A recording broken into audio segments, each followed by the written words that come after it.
Olá pessoal, tudo bem?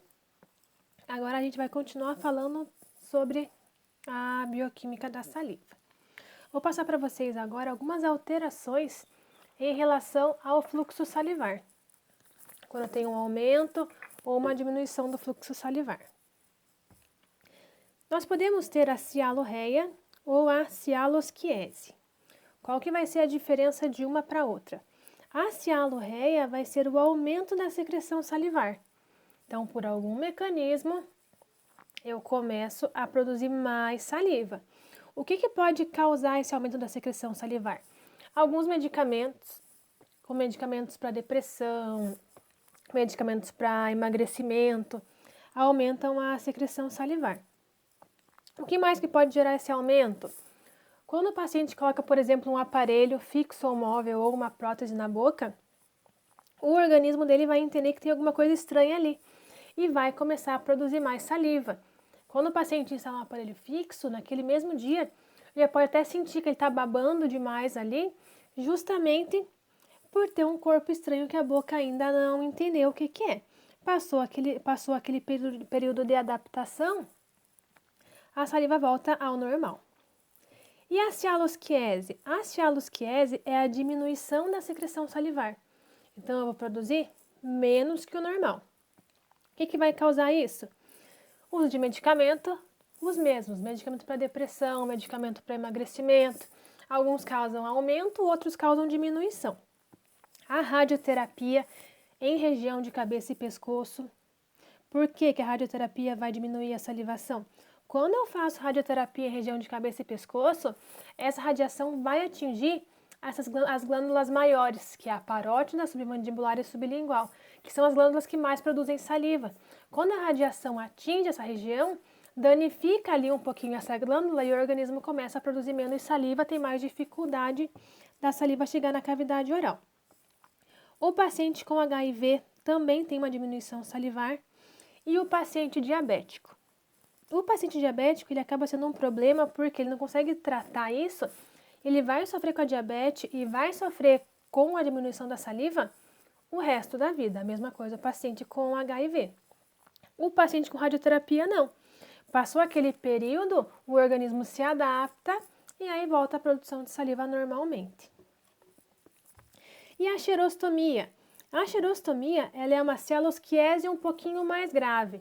Então, na cialosquiese tem uma diminuição da secreção salivar e na xerostomia vai praticamente diminuir muito o fluxo salivar. Porém, não vai ter condição medicamentosa. Por exemplo, não é causada por medicamento. Eu não tomo medicamento nenhum e mesmo assim eu tenho a xerostomia. Ela diminui muito mais a salivação. A paciente tem essa sensação de boca seca, de não estar produzindo saliva.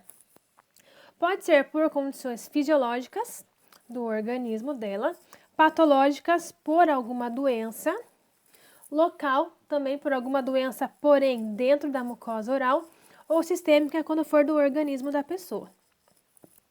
Tem uma condição que todo mundo vai passar, que é o avanço da idade. O bebê saliva muito, principalmente quando está nascendo o dentinho, ele baba demais. O idoso produz menos saliva. Por isso que às vezes um idoso a gente sente que ele tem um mau hálito, porque o nosso metabolismo com o avançar da idade ele fica mais lento. Então a gente engorda mais fácil, é mais difícil de emagrecer, a pele fica mais ressecada. E uma outra consequência da idade é a diminuição da produção de saliva. O ducto salivar, que é onde sai ali a saliva, ele começa a fechar devagarinho, ele vai obliterando. Aí eu vou produzir menos saliva.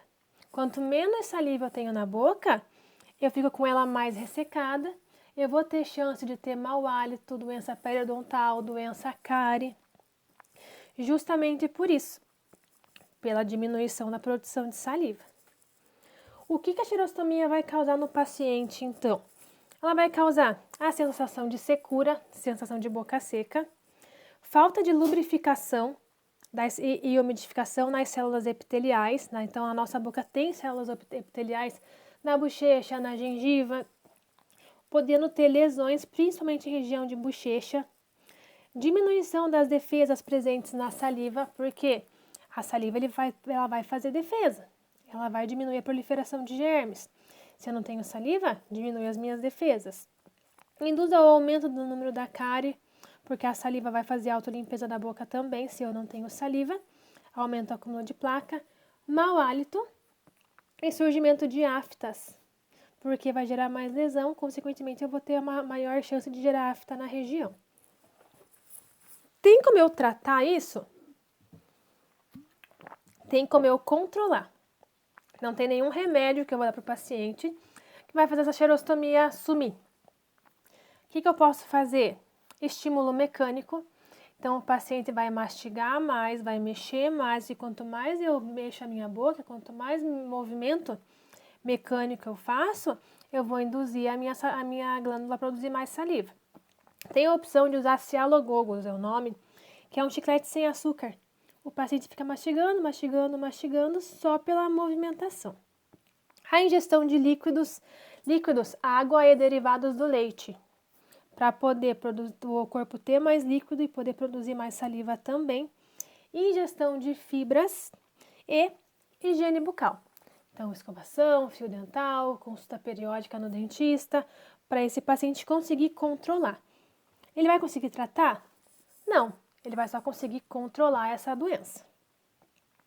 E se ele conseguir controlar, ele vai diminuir bastante a chance de ter cárie, doença periodontal, por exemplo.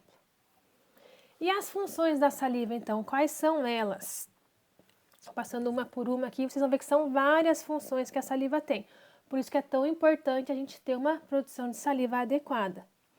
Primeira função, umedecer os dentes e mucosa.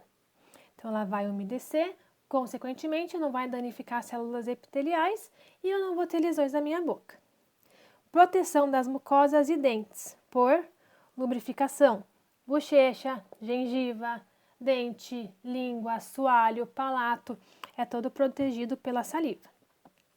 Ela vai ter ação de defesa, porque a saliva tem ação germicida. Ele vai evitar a proliferação de germes no meio bucal. Consegue acabar? Não, mas vai evitar que eles aumentem de forma descontrolada. Aglutinar as partículas alimentares para a formação do bolo alimentar.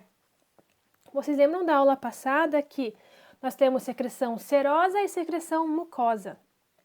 A secreção serosa vai ajudar na digestão. Então, essa secreção serosa vai ajudar a aglutinar as nossas partículas alimentares. Então, eu vou mastigando e eu vou ter a formação do bolo alimentar. Se eu não tenho uma produção de saliva adequada, esse bolo alimentar ele vai seco para o meu estômago. E aí eu posso ter dor, eu não vou ter uma digestão adequada. Então, o líquido ali, a secreção serosa, vai ajudar a formação desse bolo alimentar e, consequentemente, ele facilita a nossa digestão. Se o alimento vai seco para o meu estômago, a minha digestão é muito mais difícil. Regulação do pH. Qual que é o pH ideal? É o de 6,9. Então, a saliva vai regular esse pH para que ele fique nessa média de 6,9. E vai manter a concentração de cálcio e fosfato na nossa boca também. A saliva vai fazer autóclise. O que é autóclise? É a autolimpeza da boca através de movimentos mastigatórios.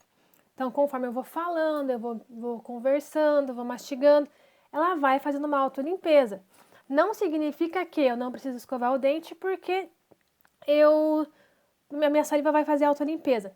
Não, ela vai ajudar, vai remover um pouco ali de placa bacteriana, porém, não quer dizer que eu não preciso escovar o dente depois, mas ela tem a função de autolimpeza. Formação da película adquirida, que vocês vão ver lá, acho que semana que vem já ou na outra. O que é a película adquirida? Ela é uma capa protetora que se forma na superfície do esmalte para diminuir a chance de doença cárie e doença periodontal. E ajuda também na percepção gustativa dos alimentos. Sentir doce, azedo, amargo.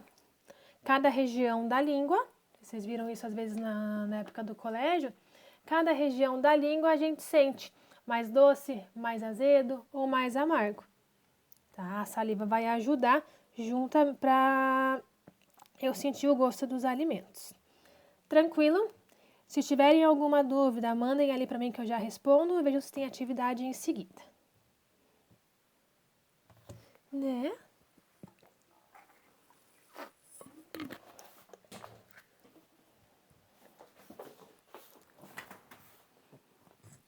Ei!